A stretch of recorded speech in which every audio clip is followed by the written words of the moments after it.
What's up guys, welcome back to my channel. How you guys been? I hope you guys are well. One of them is going to be court cases. I love watching Judy Justice, Judge Judy, the people code, the petty code, all this kind of stuff is amazing. So I decided to actually do a reaction to it. This one is going to be the top 10 most hilarious Judge Judy case. So let's get started with this. I'm like, what's going on?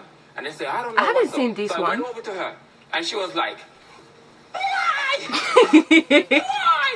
Welcome to Ms. Mojo, and today we're counting down our picks for the top 10 hilarious cases on Judge Judy. What was that? Got it later. Went and got what later? The deer. What'd you do with it? Ate it. For this list, we'll be looking at the most notable times where the Wait, judge, what did she say? litigants, or someone Okay, let else me in the put courtroom the- served hilarity. Which Judge Judy case always makes you laugh? Let us know in the comments. Some of them I may Number have 10, watched an it, but offensive coat of paint. Most of us would like to have an amicable relationship with our neighbours, but unfortunately, yeah, I don't the even feeling talk to my isn't neighbours. always mutual. So he I think my neighbor is actually nice. They're nice, but we don't talk unless we have like delivery that come and we are not home and then you go to them and then we go and pick up, vice versa. Apart from that, we don't talk. painted the fence that only the side that faced his property, a fence that you put in the contract he was to pay for half of. That certainly feels like the case here, where the plaintiff Wait. is suing the defendant over... Sorry. Sorry. Okay, so from what I've seen so far, I know I just cut it. It's just that when you have a conclusion in your head and then you want to make sure it's actually what it is after you stated your conclusion, that's literally what I'm doing. So what I'm hearing, or what I think it is, he painted his side of the fence. He have a contractor that did it, but he wanted the other one to pay for it. How that make sense? for a painted fence. Let's just reiterate that the side of the fence in question doesn't even face the plaintiff's home. So now you come home and you see that he has painted the fence that faces his property a color that you didn't like. So, in essence, he's suing because he doesn't like the colour. What? Things take a sharp turn as the litigant goes on to weave a tale about name-calling and soda can throwing that soon wears away at the judge's last nerve. The whole case is so ridiculous, you can't help but laugh. He picks up a Pepsi can and throws it at me, and I swerved to where he couldn't hit me with it. When I swerved, he still hit me in the chest. Number 9, the extra who's too extra. It's not often that Judge Judy's audience steals the spotlight, but that's exactly what happens here. Because you don't want to eat. You don't want to eat that food. that's life. No, it's not What? my life. Not her life. It's not Bert's life. If you've ever been to a television recording, you Bad know food? that there are specific rules you must follow. Sit quietly and politely, react appropriately in all the right places, and don't draw attention away from the action. Out. Did you hear what I said? You know who I'm looking at. You got my eyes? Well, the judge Oh. clearly thinks this audience member is in breach of that when she decides to kick him out of her court. What did he do? I didn't even see anything. Shocked, or perhaps he's just feigning ignorance. Either way, his reaction is hilarious. Blue, black, out. Out. Me? It would be you. Out. Just go. Say nothing. Let this be a lesson to us all. He was You don't like, have to "What be a litigant happened?" to catch the ire of this judge. Number 8, Roadkill Stew, anyone? In this Wait, case, what? an unfortunate deer encounter comes between two sisters. The defendant accidentally hits the poor animal with her sister's car and won't pay Aw. for damages because she thinks her siblings should have had better insurance. She wanted to go to the store. Wait. There was an accident. It was unavoidable. She hit a deer, damaged the car, and her defense is you should have had better insurance. Is that What? your defense? Yes, that really is her defense. But it's only the second most laughable moment. If you hit an animal, what would seem like the most reasonable solution to you? Turn it into a meal? Yeah, we wouldn't do that either. No, I put pine straw over it and took put the what? antler and went and got it later. Went and Wait. got what later? What? The deer. What'd you do with it? Ate it. But that's exactly what Oh! she did. And she even seems offended that her sister turned down the dinner invite. And she even offered me some, but I'm not having rigor mortis stew. I It know. did not have rigor mortis on it back. How does the judge keep a poker face throughout this exchange? Oh This is my courtroom comedy god. at its finest.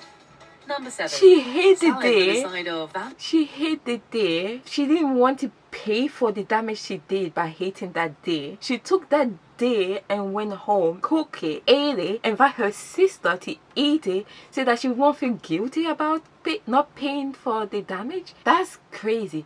But I don't know what I would do. What would you do if you have like an accident? Well, I think I would call like the veterinarian, or maybe, I don't know, to tell you the truth, I don't know. I don't have a pet, so I don't really know much about pets. But that's a good question. What would you do if you hate an animal? Vandalism? We've all felt that disappointment when our takeout finally arrives and something's missing. We might inform the restaurant or even let it slide if it's a one-time situation. I But would let how it many of slide us would and call demand the a full restaurant. refund over a missing salad dressing?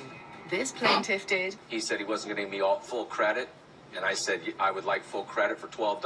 I couldn't eat anything. You couldn't eat the sandwich? Not by that time, because we normally put the salad dressing on the sandwich too. To make matters worse, he ordered That's again so 2 weeks stupid. later and slammed the door in the delivery man's face, claiming he had credit. About 2 weeks later, I ordered the same meal, and when the guy driver got there, I said we have a credit, and I shut the door.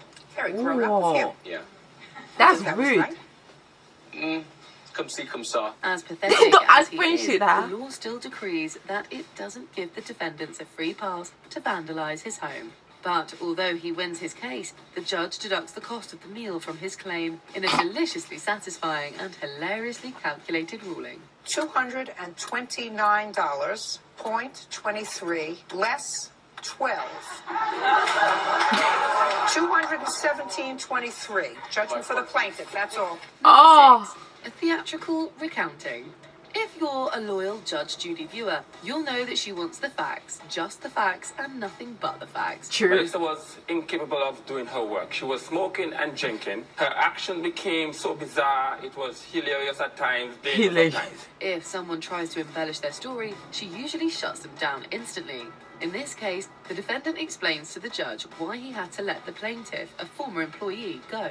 On Saturday the 24th of January, I got on set and I was like, yo, you need to go talk to Melissa. I'm like, what's going on? And they say, I don't know what's up. He claims that she often couldn't do her work due to being under the influence of various substances. Oh. However, the undeniable highlight is his impression of the apparently intoxicated past staff member. So I went over to her and she was like, why? Why? And I got it. yes, Your Honor. Amazingly, the judge doesn't get mad, although how she keeps a straight face is beyond us. We were chortling as hard as the witness. Number 5. What a doorknob. Mouthing off to Judge Judy Scheindlin is a surefire way to get yourself kicked out of the courtroom. Because he has a big mouth, I'm awarding you a judgment against him for $450. Now you can take your blue shirt and go outside, and I'll deal with the rest of them. Ouch. She don't play Still, around. after one defendant gets sent out for doing just that, another decides to pile on with a threatening message aimed at Scheindlin. She Ooh. has him removed too, but he decides to try and get in the last word with a smart-mouth jibe about her qualifications. That's why you have to have a test for guns. That's why I have been. Well, I have to tell you something. Sir, have you heard of the Bar Association? Also, his words might That's have not had funny. more impact if he understood the difference between pull and push. After finally mastering opening the door, he tries one final comeback, only to be drowned out by the sound of the audience's laughter. Push. Out.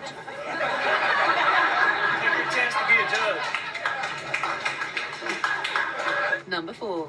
Judge Judy That wasn't learns about funny. Grindr. Who among us doesn't know the anguish of explaining social media to the older generation? It's actually called Grindr. Grindr, it's an app for your phone or your iPad.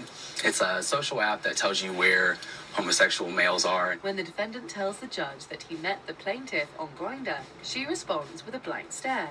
So, he continues to detail the purpose of the app, and it quickly becomes clear that he wasn't browsing online to make a new friend. So if what you said is you wanted to make friends, one would think that you wanted to make friends with a contemporary of yours, rather than somebody older. With money. Considering that she'd apparently never even heard of Grindr before now, it's amazing how quickly I the never judge heard of grasps it. the situation. She even schools the 23-year-old defendant about how one might use an app to widen their social circles. If I were looking just to make friends, I wouldn't go on a website that said you know, it's just for little old Jewish ladies. I would try to expand my horizons a little bit. He's no match for Judge Judy's sharp tongue or wicked sense of humour. Number 3.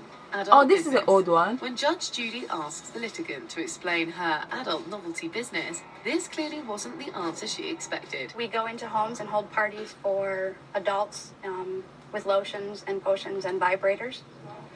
Oh. That kind of adult party. Yeah. The plaintiff is suing the defendant for missing or damaged items and reads out the list of affected products, many of which have very on-the-nose names. The judge doesn't need to utter a word. Her face hilariously speaks volumes. The bull whip, one of a set of 2 C-rings, 10 catalogs, making love oil, flavors strawberry and champagne, order forms, the diving dolphin, good head.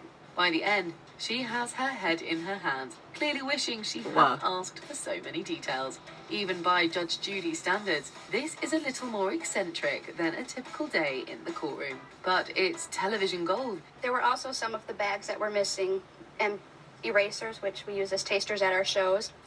The eager beaver, which appeared to be used. Still, something tells us that Shineland won't be calling on the plaintiff's services anytime soon. Number 2. Dumb and Dumber. When litigants enter a courtroom, they have just one job: convince the judge to side with them. Oh, I remember. I We saw don't this know who one. needs to hear this, but backing up your opponent's account isn't going to get you there. Like what? Give me what was stolen. My wallet. What was in your wallet? It was $50. Okay. I had to replace all my IDs. I had gift cards in there. My earpiece. In this case, the plaintiff reads out a list of possessions she claims the defendant stole from her. Only one of the defendants pipes up to politely inform the judge that there was no earpiece among the items he allegedly didn't steal. It's so stupid. It's not often that He's the judge literally cracks up, admitted. but what else can you do when faced with such stupidity? It might have been one of the quickest cases, but it's also one of the funniest.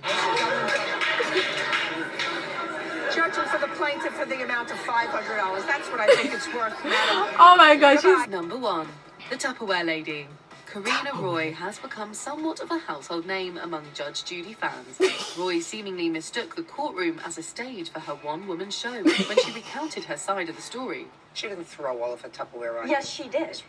Yes, she did. Miss Roy, you're staying there. Look at that face, though. She took out each piece of Tupperware from the cupboard and threw it at you. Her tone is so melodramatic, and every detail is accompanied by an emphatic arm movement.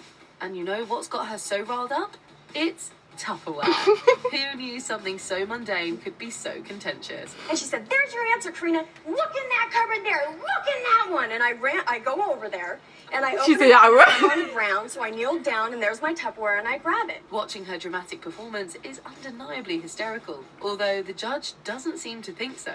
Do they give out awards for the most comically ridiculous theatrical displays? No. If so, we know exactly who we'd nominate. She's leaning her whole body into me, pointing her finger in my face. "How dare you? Don't you even dare! Shame on you! That's it! I want you out of here!" And she hit my head with her fingers. Talk about making the most of your 15 minutes of fame.